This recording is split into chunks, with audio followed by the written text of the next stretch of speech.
Supreme court के बाहर media से गैर रस्मी बात करते हुए चीफ जस्टिस पाकिस्तान काजी फैज़ ईसा ने कहा कि पाकिस्तान में इदारे हैं और उनको मजीद तबाह न करें। बेबुनियाद इल्ज़ामात में कोई सदाकत और सच्चाई नहीं, कुछ है तो सबूत पेश करें, अच्छा बुरा का तयन फिर होगा। कहा कि इलेक्शन न होने की कोशिश की गई जिसको रुकवाया गया। मेरी ज़ात को आप एक तरफ छोड़ दीजिए, मगर पाकिस्तान में इदारे हैं, इदारों को तबाह ना करें मज़ीद।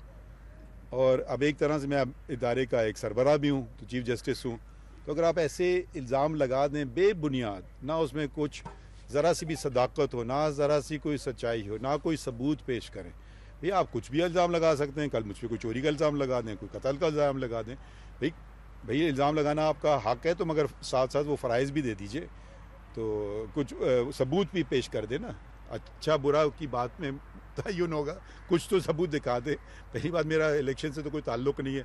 इलेक्शन जहाँ तक करवाना, एक कोशिश हुई थी कि इलेक्शन ना भी हों, उनको दो एक नहीं कई हुई थी, उनको भी हमने रुकवाया है।